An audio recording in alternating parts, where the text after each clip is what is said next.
ಖಾರ ಹಾಕಿದ ಅಬ್ಬ ಅಬ್ಬ ನೀನು ಉಪ್ಪು ಖಾರ ಏನಾದರೂ ಸರಿ ಹಾಕಿಲ್ಲ ನಾನು ಅಡ್ಗೆನೇ ಮಾಡಲ್ಲ ನೋಡು ನೀರೇ ಅಡ್ಗೆ ಮಾಡು ಅದ ನಾನು ಒಳ್ಳೆ ಕೊಡ್ತೀನಲ್ಲ ಸಂಜೆ 4 ಗಂಟೆ ಹನಿ ಹನಿ ಮಳೆ ಬರ್ತಾ ಇದೆ. ನನ್ನ ಮಗಳು ಏನಾದರೂ ತಿನ್ನಕ್ಕೆ ಮಾಡಿಕೊಡಮ್ಮ ಅಂತೇಳಿ ಹಠ ಮಾಡ್ತಾಯಿದ್ರು.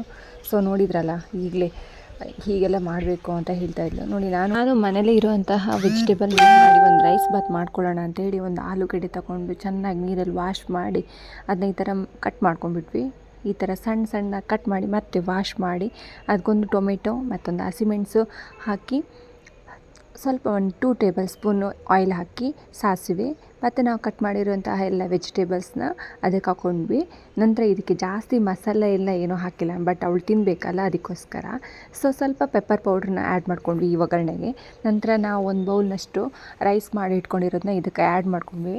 ನೋಡಿ ಇಷ್ಟು ಚೆನ್ನಾಗಿ ಆಗಿದೆ. ರುಚಿಗೆ ತಕ್ಕಷ್ಟು ಉಪ್ಪು ಮತ್ತು ಲೆಮನನ್ನು ಹಾಕ್ಕೋಬೇಕಾಗುತ್ತೆ. ನೆಕ್ಸ್ಟ್ ಅವಳಿಗೆ ಟೇಸ್ಟ್ ನೋಡೋಣ ಅಂತೇಳಿ ಅವಳ ಕೈಲಿ ಕೊಟ್ಬಿಟ್ಟೆ.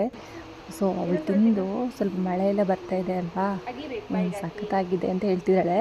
ನೋಡಿ ಮನೇಲಿ ಹೀಗೆ ನಾವು ದಿಢೀರನೆ ಅಂತೇಳಿ ಮಕ್ಕಳಿಗೆ ಈ ಥರ ರೈಸ್ ಬಾತ್ ಮಾಡಿಕೊಟ್ರೆ ತುಂಬ ಚೆನ್ನಾಗಿರುತ್ತೆ. ನೀವು ಕೂಡ ಮನೇಲಿ ಟ್ರೈ ಮಾಡಿ.